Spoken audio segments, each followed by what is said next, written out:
Following their summit at the White House in Washington, D.C. on Wednesday local time, President Yoon and his U.S. counterpart Joe Biden hosted a press conference to announce, among other agreements, the Washington Declaration to better deter North Korea's nuclear weapons ambitions.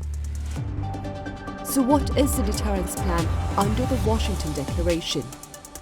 What has been agreed with regard to economic security between the two allies? And what is their joint stance on broader global concerns, including the situation in Ukraine and tensions around Taiwan? Welcome to Issues and Insiders. President Yoon and US President Joe Biden have reaffirmed their commitment to the bilateral alliance amid their shared values and shared vision. For more on this, I have Kwon Soa here in the studio. Soa, it's good to have you here. Good to be here, Sunny. I also have Andrew Salmon with us. Andrew, it's been a while. Welcome back. Thank you very much, Sunny. Right, so let's start off then with the statement on deterrence, which White House officials had earlier said would send a very clear message about U.S. commitment to security here on the Korean Peninsula. Right. Presidents Yoon and Joe Biden unveiled the so-called Washington Declaration at their bilateral summit on Wednesday in Washington. And it is a new joint nuclear deterrence plan to boost cooperation against North Korea's nuclear threats. So basically, it details out strengthened commitment on extended deterrence by Washington to protect its South Korean allies. So what are the details here? First off, the establishment of a new nuclear consultative group, meaning more discussions and information sharing regarding extended deterrence. U.S. officials had predicted the NCG has been benchmarked from NATO's nuclear policy planning body, or the NPG. So this consultative group is in addition to the existing bilateral extended deterrence strategy and consultation group, or in short EDSCG, with President Yoon at the joint press briefing after the summit, stressing now this is a new level of extended deterrence as the two allies will jointly plan responses, which would mean Seoul will get to chip in its own opinions and Washington's use of strategic assets. The two will share more nuclear intelligence and so forth. The declaration also includes a plan to bolster combined military exercises on the Korean Peninsula, and for the first time in decades, a periodical docking of U.S. nuclear-armed submarines in South Korea is also included. The declaration also made clear that the U.S.'s capabilities will back South Korea in its full range that includes nuclear capabilities, meaning a nuclear attack by the North will be dealt with a nuclear attack by the U.S. And in line with that, President Biden, during the press briefing, had a message directed at Pyongyang, warning a nuclear attack by North Korea against the U.S. or its allies and partners is unacceptable and will, quote, result in the end of whatever regime were to take such action. Meanwhile, the Washington statement reaffirmed South Korea's commitment to the Nuclear Non-Proliferation Treaty, suggesting Seoul is not looking to acquire its own nuclear weapons as of now. And the Washington Declaration, meanwhile, is separate from the joint statement that the two also had after the summit. Presidents Yoon and Biden reportedly have been working on details of the upgraded deterrence plan for months, and it was adopted in line with the 2 years, the two countries, of course, commemorating 70 years of their alliance, as well as in the face of North Korea's increasing nuclear and missile threats. In fact, Pyongyang has been launching an unprecedented number of missiles last year and some more this year, and also just recently touted its solid fuel intercontinental ballistic missile test, as well as a successful building of a spy satellite. Right, indeed. And Andrew, before we move forward, how do you explain, perhaps, the drop in public faith with regard to U.S.'s commitment, nuclear commitment, that is, to its allies here in this region? How long have you got?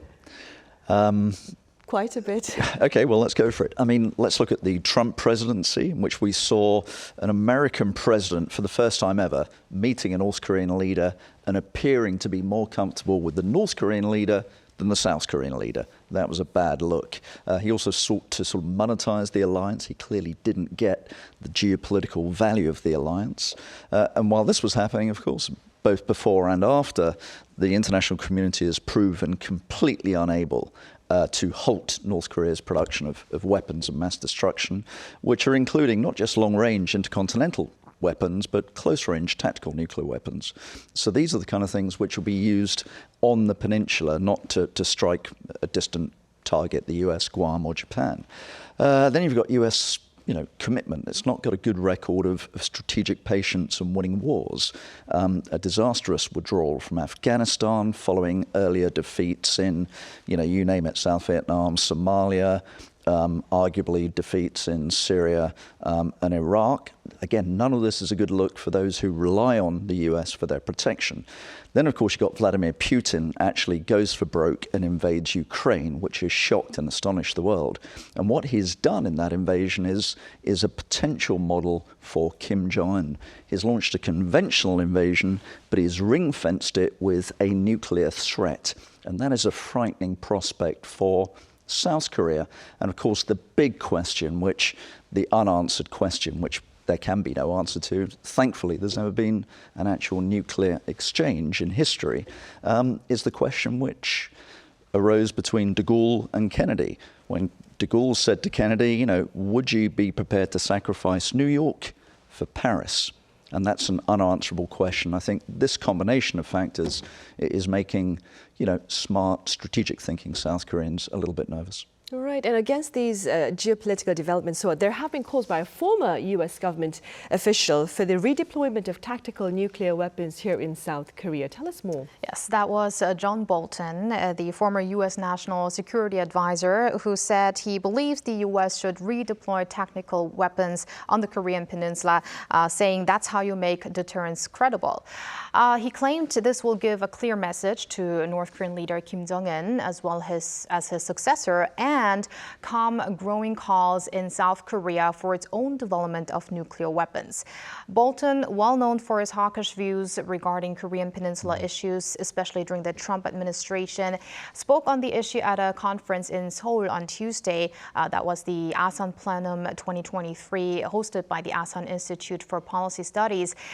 He added, having tactical weapons deployed in the South may not prevent Seoul from wanting to acquire its own capabilities, but said it will provide South Korea some time to consider whether it wants nuclear capability or not.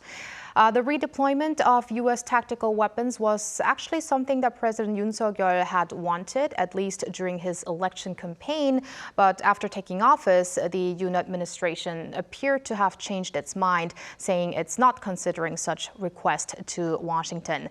The U.S. sent tactical nuclear weapons to South Korea in 1958 and pulled them out in 1991 after vowing to defend its ally with all of the U.S. capabilities. Right, and staying with this, Andrew, what are the prospects of a deployment of tactical nuclear weapons here in South Korea from the U.S., and what would be perhaps the regional repercussions of such an action? To be honest, I think it's a moot point. I think John Bolton is way out on the right wing. He was too far right even for the Republicans, let alone for the Biden administration. There's no indication from the Americans that this is on the menu. So frankly, I don't think it's going to happen. I don't think this particular issue is really worth discussing. Right, I see then. I just want to add something towards that. It was also interesting that just recently we had a survey conducted in South Korea. According to Real Meter, actually more than 56% of the country's citizens support South Korea's developing of its own weapons. So I think there's been also a slight change in that tone in the citizens' opinion as well. Right, in fact, yet another think poll. That, to me, I would say is arguably a more likely outcome in the future. If you speak to senior American and EU officials, they say, look, there is a withdrawal clause from the NPT. South Korea has a very good reason to trigger that clause, i.e. the North Korean threat. And while, Brussels and Washington might bang tables and pull their hair out for a while, South Korea is a responsible member of the global family of democratic states and nations, will be probably a very good custodian of nuclear weapons. So I'm not convinced that that's an entirely bad idea. President Yoon has actually mentioned it, albeit off the cuff. It's not going to happen tomorrow, but I think the cat has now been let out of the bag, and this is something which is being discussed. Whether it comes to pass, we shall see. But I would consider that a more likely and realistic prospect than the Americans stationing tactical nukes. Right. With regard to support from the public, there's actually quite a bit of support. A survey, I believe, by the Asan Institute of Policy Studies earlier this month showed 64%, more than 64% of members of the South Korean public supporting the building of nuclear weapons here in South Korea as well. Beyond security on the peninsula, Soa, what has been agreed with regard to economic security between South Korea and the U.S.? Well, actually, honestly, not that much. It was anticipated that the U.S. Inflation Reduction Act and the Chips and Science Act would be on the agenda, but to what extent it has been addressed is hard to say, as what came out was an agreement to continue close consultations to ensure mutual benefits in regards to corporate investment in the U.S. The two leaders were said to have appreciated the recent efforts made by officials from both sides regarding Korean businesses' concerns that the IRA and CHIPS Act could hurt their businesses, as the China-targeted restrictions also can have impacts on Korean firms manufacturing in the U.S. So although the joint statement had nothing really new to say, the business delegation traveling with the president was also expected to discuss business cooperation measures while in Washington, having the IRA and CHIPS Act in mind. Meanwhile, President Yoon and Biden agreed to improve economic security also by broadening cooperation on critical emerging technologies. That includes the launching of talks between the two countries' national security councils, the so-called Next Generation Critical and Emerging Technologies Dialogue. Right. Andrew, during the Q&A session right after the summit, President Biden was asked whether his efforts to perhaps sideline China from the tech race was in fact hurting his ally, South Korea, that is. Now, he denied such efforts and claimed that collaboration on the chip front between South Korea and the US would be a win-win situation. What are your thoughts? Well, I mean, that was the question, and Biden, of course, had to give that answer. But I mean, it's unquestionable. The decoupling, which is underway in this very strategic industry between the US and China, is inevitably impacting South Korean companies. I mean, the biggest export of this country is memory semiconductors, and South Korea fabricates a lot of memory semiconductors in China. My understanding is that the Samsung fabs are not the cutting-edge chips, but the SK Hynix ones are. So this is problematic for that very important company. I can't see a way out of this. Same with the IRA. It's a very, very tightly written piece of legislation. So policymakers are stuck in a straitjacket. I don't know what the Americans can give the South Koreans. Ditto in semiconductors. The key players in semiconductors are Japan and the States. They hold the intellectual property, and of course the Japanese have many of the components and the machinery. The Dutch also have the machinery. The Taiwanese and the South Koreans manufacture the stuff.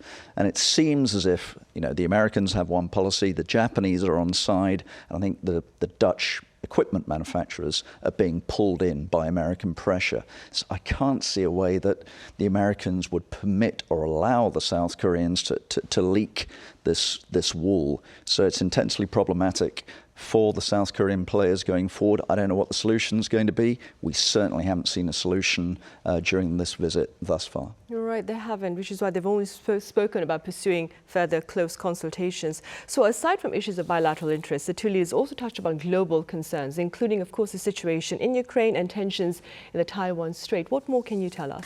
Yes, they have. And these global concerns, according to observers, mattered especially for U.S. President Joe Biden in this summit, while for South Korea's President Yoon, the focus was maybe more on the nuclear deterrence issue. Nevertheless, it appeared like President Yoon and President Biden spoke in one voice regarding some of the crucial global issues that need to be tackled. With President Yoon having said the South Korea-U.S. alliance can play a key role in overcoming such crises. And on the Ukraine crisis, more in specific, which Biden already slightly mentioned even during the pre-summit welcoming ceremony. South Korea and the U.S. in their joint summit statement condemned Russia's aggressions against Ukraine and especially denounced its actions against civilians and critical infrastructure, quote unquote, in the strongest possible term. They also vowed to continue to support Ukraine in various ways, be it in political, security, humanitarian, or economic aid. While the Biden administration has praised South Korea for sending some $230 million worth of humanitarian aid to Ukraine, Washington seeks a bigger role by Seoul, which is known to be in the form of military assistance. But according to Seoul's presidential office, there was no mentioning of military support to Ukraine at the bilateral summit, and said that Seoul maintains its official principle of providing non-military aid.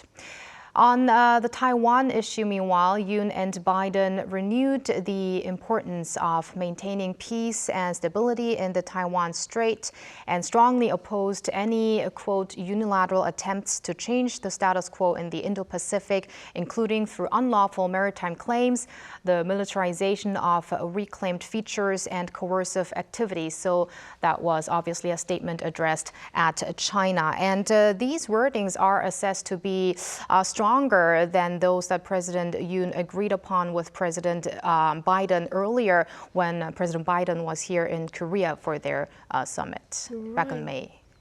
Andrew, some pundits claim that President Yoon has a strategic interest, perhaps, in lending his voice, his weight to these global matters, including the situation in Ukraine and in Taiwan. What do you think? I don't. My sense is that no South Korean politician on either party wants to hear the T word mentioned. Taiwan is not Korea's problem. They want no part of it. I've asked a South Korean general about this, a retired general. He said during his entire career, there was never any mention of any kind of defense of Taiwan or any pushback against China in the South China Sea. So I think this is something that Korea wants very little, if anything, to do with. And I suspect that President Yoon, when he mentioned this the other day, it's a global issue, was speaking in unscripted, off-cuff comments. In terms of Ukraine, I'm a little bit mystified because Ukraine, to be cynical, has provided a bonanza for South Korea's arms exporters. This huge deal for Poland, which is supplying, just as one chunk of this deal, a larger tank fleet from South Korea to Poland that is larger than the combined tank fleets of the UK, France and Germany together. That's the size of this deal. So South Korea's arms export industry has come into its own and become a serious player as a direct result of Poland upmuscling because of the Ukraine war. So why, and we're getting pretty good intel that the North Koreans are supplying Russia with rockets and ammunition. Why the South Koreans would not supply Ukraine, I don't quite understand. It doesn't make a lot of sense to me, particularly given that the trade and investment with Russia is not particularly important, and frankly, energy imports from Russia are replaceable. So I think there may be continued pressure from the Americans, particularly as in the summer, we're expecting a major offensive from the Ukrainians after the spring mud dries up, and they're going to need a lot of ammunition. South Korea has the ammunition both stockpiled and in manufacturing capability. And I think as things stand now, there's this very unusual situation. Do you suppose it's setting the stage then? I can't say, I'm not there, but I think these discussions are taking place behind closed doors. I think South Korean business would absolutely be on board. And as I said, the capability is there. And there's this very unusual deal which is underway right now, wherein South Korea is lending America 500,000 rounds of 155 milli NATO standard artillery ammunition. So I think the groundwork is quietly being laid, yeah. Right, I see.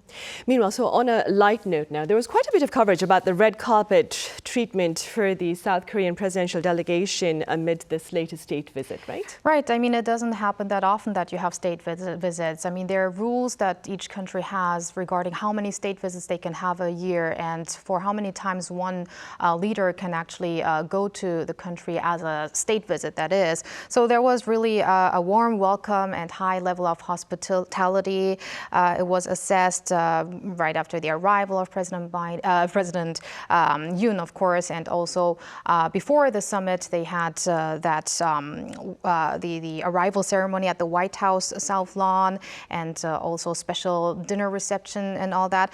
There are so many things I can mention, but I found one thing very interesting is that when the two presidents and the first ladies were at the Blue Room, which is a place at the White House where only higher level visitors can be at, President Yoon was trying to grab grape juice when President Biden gave him a zero Coke.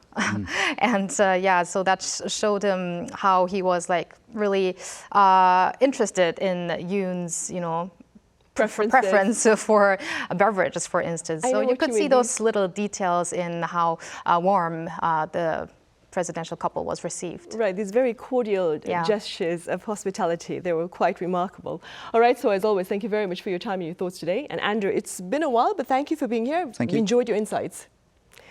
Right, well, that is all the time we have for this edition of Issues and Insiders. We'll be back same time tomorrow. That is Friday. Thank you for watching.